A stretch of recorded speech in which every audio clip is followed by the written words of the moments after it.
If you look at a lot of men struggling today, you see the same patterns everywhere. Lots of elements of boy psychology, avoidance of responsibility, emotional volatility, addiction to validation, and a deep fear of commitment. The issue is that almost no one is asking the question, where is this coming from?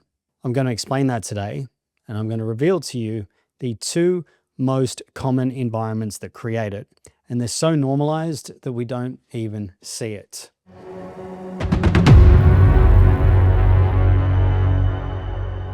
You see, immature masculinity is simply a set of programs, behaviors, and patterns that exist and reflect an underdeveloped and distorted expression of masculinity. We now live in a society where masculinity seems to be undefinable, malleable, and continuously changing to suit whatever narrative is trying to get the better of it or suppress it. But masculinity is earned. Masculinity is cultivated, but masculinity is also objective. It is built through structure, modeling, separation, and psychological development outside of childhood dependency. When a father is absent, or when a boy is raised primarily inside a single mother household or a single mother psychological environment, that developmental process gets interrupted. Doesn't get broken, it just gets frozen in time. I'm going to break down exactly how each environment shapes a boy and what it takes to correct it. So the first problem, absent fathers. There was a study done in 2001 called For Better or Worse, Divorce Reconsidered, which followed 1,400 families for 30 years. This study showed that boys without fathers were more prone to identity confusion, risky behaviors, and a lower self-esteem with higher rates of high school dropouts. This absence eventually leads to long-term socioeconomic difficulty for boys. Why does this happen? Fathers are essential in a healthy development of a boy's masculine identity. What fathers provide are boundary enforcement, identity modeling, exposure to challenge and hierarchy, discipline, authority, and a level of containment. This is what fathers are absolutely essential for boys to be exposed to. And this is so important because boys, males, need male contact. So what happens when the father is absent and when there's an absence of masculinity or male contact? There is delayed identity formation. There's weak internal authority. There's no reflection of masculinity to be codified by. There's no example of masculinity, of what even masculinity looks like to the boy. Their masculinity will become distorted and visualized through a feminine lens. They will then start seeking approval instead of building competence. Without a father figure enforcing limits, a boy often grows into a man who negotiates with reality instead of confronting it. They fold under the weight of conflict because masculinity is conflict conquering machinery. And oftentimes the boy retreats at the sign of difficulty, and this grows into the man that has difficulty facing life as it is. Make no mistake about it, masculine biology is built for challenge.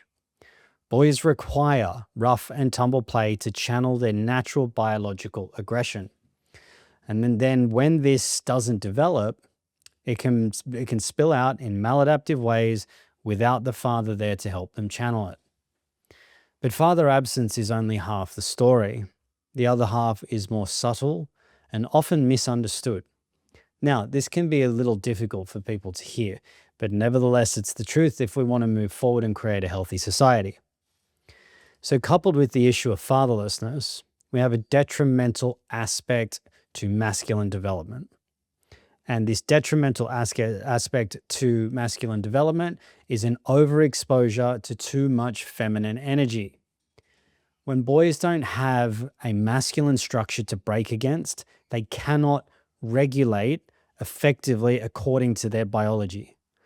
Boys require movement. As I mentioned before, they require rough and tumble play.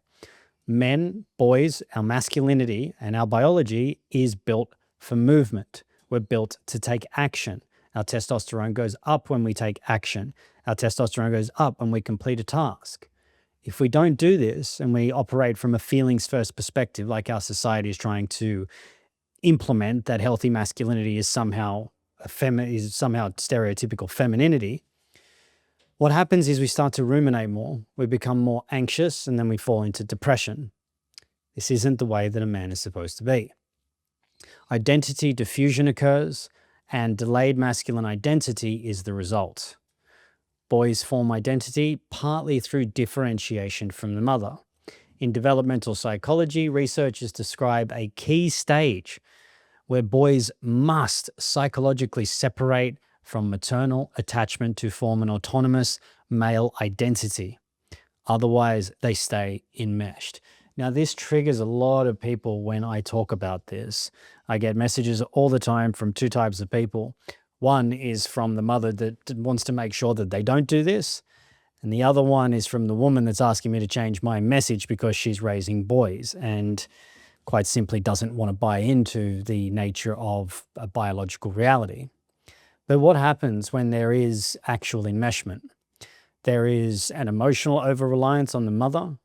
There's difficulty separating the identity, so there becomes a blurred meridian between what's the mother's and what is the boy's.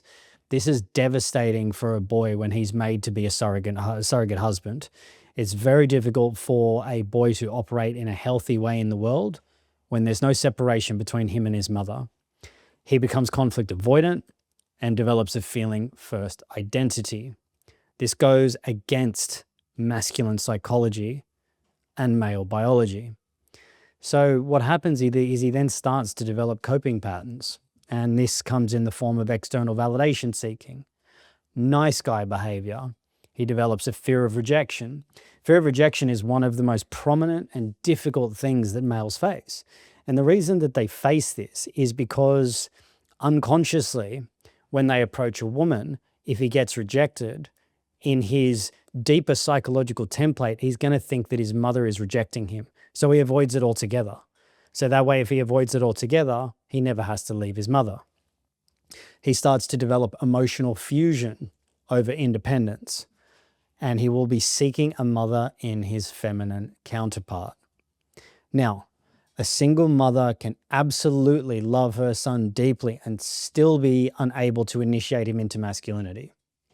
She can't do it. Only men can initiate boys into manhood.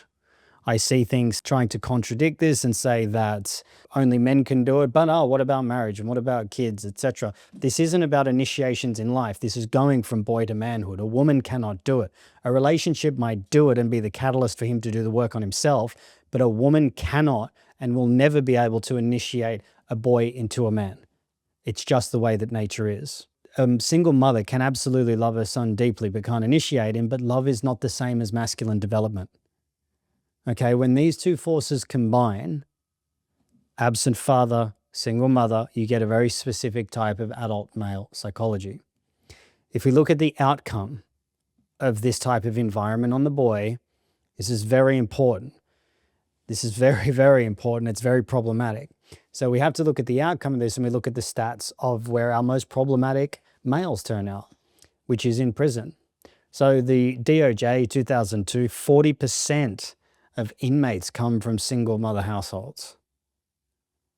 46% come from dual parent with the mother with an alternative father, like a step or a foster. Now, here's the shocking one. The shocking statistic is 4% of inmates come from single father households. For youth prisoners, based on the America First Policy Institute in 2024, shows that 70% of juveniles in state-operated facilities and 85% of youths in prison come from single mother households. I know, I was shocked when I saw that too. So with both of these factors at play, there's going to oftentimes be major relational difficulty later on in life, where relationships will be the containers for the men to complete their childhood. I know I went through this myself. Even though I grew up in a dual parent household, my father originally was very stoic and very strong. My mother was narcissistic, broke him down over time. And I saw what this type of relationship can do to a man as well. And I can see when you've got a narcissistic mother or a devouring mother or a mother that's overly smothering and overly protective and enmeshing the child, which is foundationally in narcissistic tendencies, what damage that can do to a child.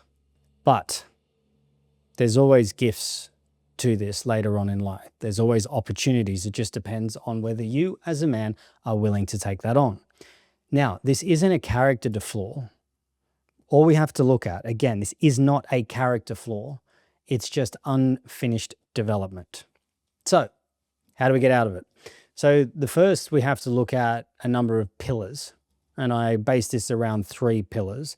The fundamental aspects is, number 1 is territory. So territory is what a man builds in life. Make no mistake about it, a man's value is earned. It is not given. And it's why there's the saying, women are born, men are made. So territory, skill acquisition. The most important thing a man can do is build a skill to become useful. Men create value this way. He has to develop a system of discipline and self-sufficiency. The boy must start being able to solve his own problems, take on his own challenges, and develop a level of self-sufficiency outside his mother as early as possible. The other one for territory is seeking mentors in the space. I do this in my men's group. I specialize in this. This is an area of expertise that I'm very passionate about because I had to figure this out on my own way to separate and differentiate from my own mother and initiate myself from boy psychology into mature masculine psychology through a very tumultuous relationship. And if you're a woman watching this and you've got sons, if he doesn't do this through men, he's going to have to do it through a very toxic relationship later on in life. And I see this, it's almost universal. And it's really important because they can be tragically painful, and men will be initiated through one of 2 ways: extreme heartbreak or devastating loss. Devastating loss will be some form of financial loss. I went through that at 35, and there will be a devastating heartbreak. Now, I didn't go through a devastating heartbreak, but I went through a relationship with a woman that had narcissistic personality disorder that nearly killed me. This is why this work is so important in the right environment. It's why it's so important that men seek out men's groups that know about this work and can help to initiate them and to start taking responsibility for their life. So that's pillar 1. Pillar 2 is psychological separation. He must become gender opposite to the mother. Okay, so whatever traits are similar to the mother that he's taken on or that you've taken on, you need to become opposite to that. You have to stop seeking maternal approval. You stop asking permission for your mother. You stop qualifying your life through maternal aspects. You start to build independent decision-making. You ask questions like, what's right for me? What consequences will I accept? Where am I abdicating responsibility? And male contact is important here. You must have male contact in order to help facilitate the psychological separation. Again, women can't do it. And the third pillar, which I always encourage the most, is some sort of body work. So this is going to be voluntary hardship. Voluntary hardship looks like difficult physical training. I'm a huge fan of Brazilian Jiu-Jitsu or boxing. Getting out into nature is essential. Responsibility escalation, so take on as much responsibility as possible. The more responsibility you have, the more resourceful you become. The more resourceful you become, the more resources you acquire. The more resources you acquire, the bigger the territory you build, the more valuable you become as a man. We're not talking about this insane ideology that is in society at the moment, that everybody's equal and everyone's the same. It does not work. Nature is built on hierarchy. Men are built on hierarchy. We are built and defined by the value that we give to the world. You must provide value to the world as a man. You must become useful as a man to the world. You will feel better about yourself. You'll wake up satisfied. Sacrifice is one of the greatest aspects of masculinity. It's about helping those around you. It's why we'd go to war. It's why we would die next to our brothers. It's why we'll die for our family.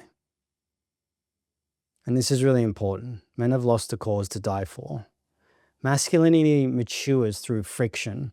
It does not develop through comfort. A mature man isn't born, he's built. And if you didn't get the structure growing up, you can build it now deliberately. This is through my men's group and through some of my courses that I offer. Your history explains you. You are here to evolve from immature boy psychology to mature man psychology. Life will make this happen whether you want it to or not. Life will come for you. You are meant to evolve. You cannot help but evolve. That's the nature of this reality. And as a man, you need to face your pain.